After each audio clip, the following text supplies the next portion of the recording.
Hey, it's Yash. I don't know why people don't talk about stuff that's like really happening. Like this is practical stuff, you know. This is what people deal with, and in the sex drive. I mean, this is one of the main distractions for anybody doing anything. Period, and especially the spiritual path. Sexual instinct is the second strongest instinct that we have. This is the second strongest software program that the universe has, the consciousness has incorporated into this 3D virtual reality machine called the human self. The strongest instinct is self-preservation. That's why it's like you can see some people, man. It's amazing how resilient the body and the human life, the desire to live is, not just in humans and animals. I mean, you can see there's some sentient beings who are just about done, but yet they can go on for another year. It's like they just can't die, you know, because the will to survive. And look in certain wars and things, like the will to survive. This is the strongest instinct, because God had to put that in there. Otherwise, this creation wouldn't last. We'd have a breakup in the relationship and just kill ourselves. You know, a lot of people do that too, especially in India. The girls are very, very emotional and sweet, and sometimes their first love, they just can't handle it. They drink poison. I remember I had a girl. There was a girl in India, in Rishikesh, and she was a massage therapist, and I was going to her, I don't know, maybe for like a year, and it was just pure as clean. We never, you know, wasn't no funny stuff. And then I was getting ready to leave to go, I think, to Thailand or something, and we ended up kissing like the day before I left. Man, that kiss, and I'm not saying I'm like the best kisser, but it was so pure because I authentically we both surrendered, basically. This is going to be another video I'm going to make, which is like, it's really cold out right now, by the way. So that's why I'm coughing. That's why I might be shaking a little. It's all good though. It gives me energy. I'm going to make a video on what real sexuality, you know, authentic sexuality is. You know, it's different when it's being used by our deeper self for a higher purpose, rather than just trying to get dopamine hits and satisfy the human sexual craving and all that. Anyway, that kiss lasted, man, like, I mean, this was like over 20 years ago, but I think it's still, the effect is still there. But it was, the effect that she felt from it was so strong. And I'm so glad we didn't have sex, because that could have been an example where she might have drank poison. Because it was I was surrendered, she was surrendered. It was like the energies merged and fused so nicely, you know. Well, that's going to leave an effect on you. Left an effect on me too. I mean, I still remember, and I'm talking about it. So I don't know, did I deviate a little bit? Because the topic's about how sex can distract us, but I think that was a good example. I probably should have said that in the next video. Wonder if I should make this video about that. Yeah, I think I'm just going to change the topic and just roll like that. So this video is going to be about authentic sexuality, and how that goes with a person who has a spiritual practice and becoming aware of their non-dual state or pure consciousness. So that's an example that I gave about this girl in India.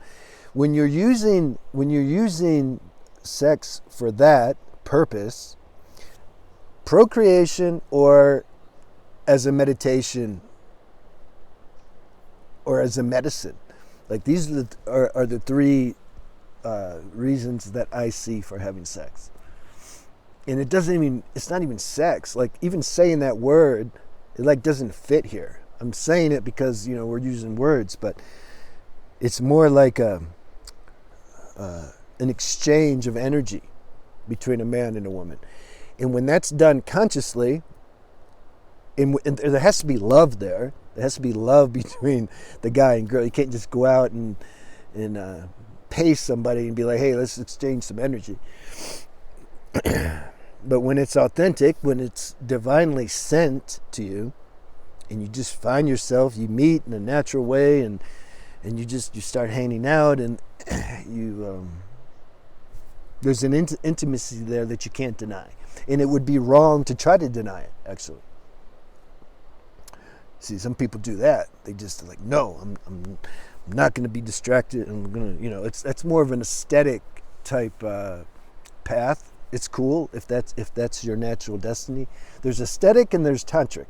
Aesthetic is more of denial. I'm going to deny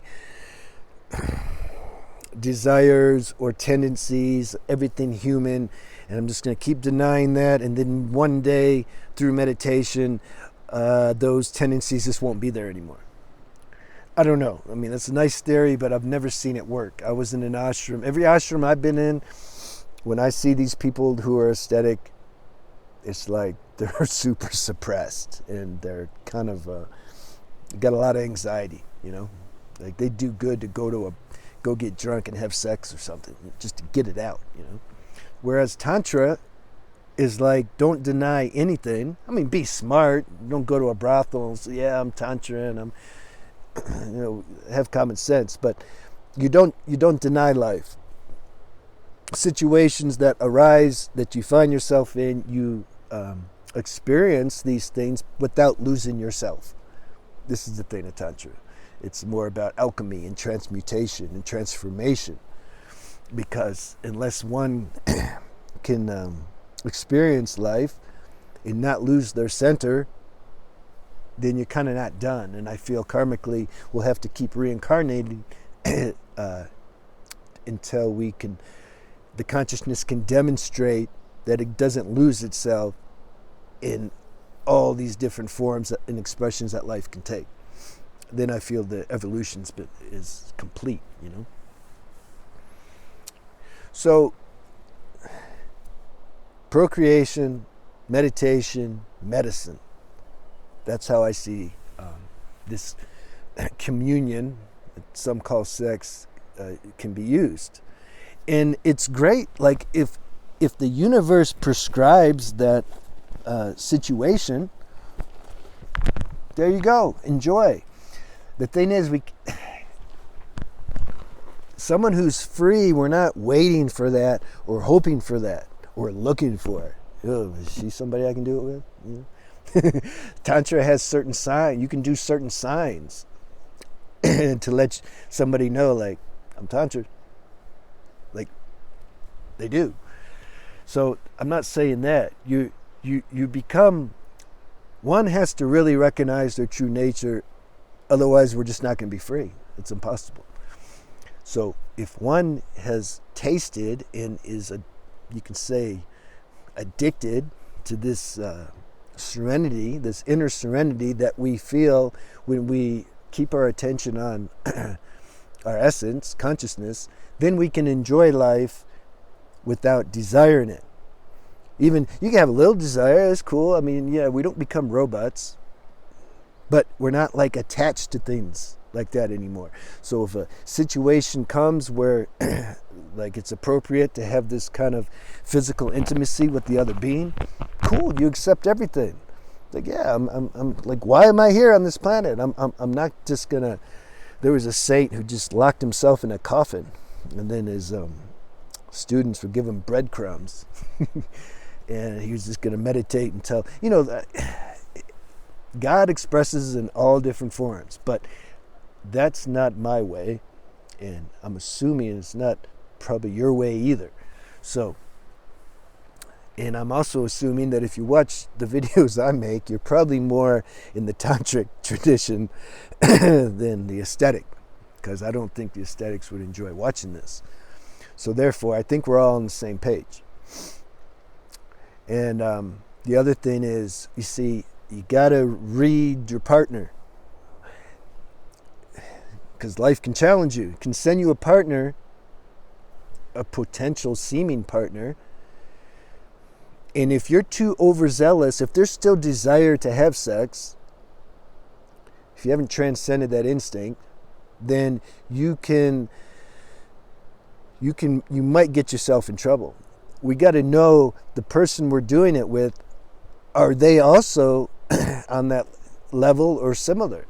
Because if they're not, and then you're setting somebody up for a heartbreak, you're going to have to take that karma. I got in trouble like some years ago. Yeah, I got in trouble. It was a learning lesson. I didn't mean to do it, but I didn't have that knowledge yet. Like I didn't understand that she wasn't ready for that. She wanted more. Even though she said she didn't. You see, we gotta look into the subconscious. We gotta have that capacity, so we know what they really want, and if we can see energetically, we can feel vibrationally, because if we've been through those stages, we're all the same human beings, so it's really easy to see where somebody's at if we've been through that stage already. And I missed it. I didn't know that she, or maybe I knew, but I was covering it up. I don't know. Because of my own desire, that's the thing. See, if we have desires, we can't see things pure. It's going to block stuff. But she wanted something more later. Even she said she didn't.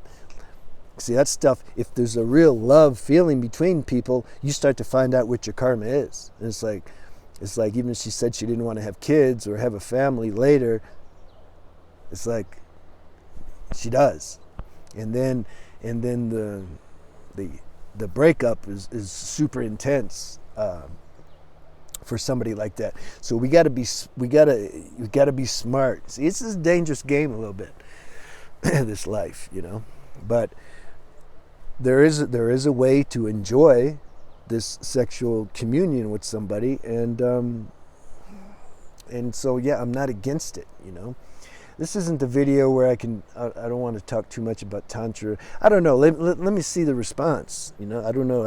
I'm still learning my audience a little bit. On my other channel, I kind of know my audience. On the Beyond the Alchemy channel, they're a bunch of cool guys, and they have trouble in this area. But I wanted to post a video like this on this channel and just see the response. You know, I'm still learning who my audience is. So let me know what you want to hear about.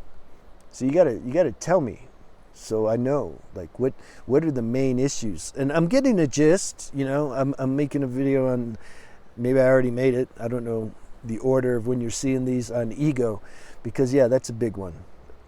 The bad ego, right? All right, talk to you soon.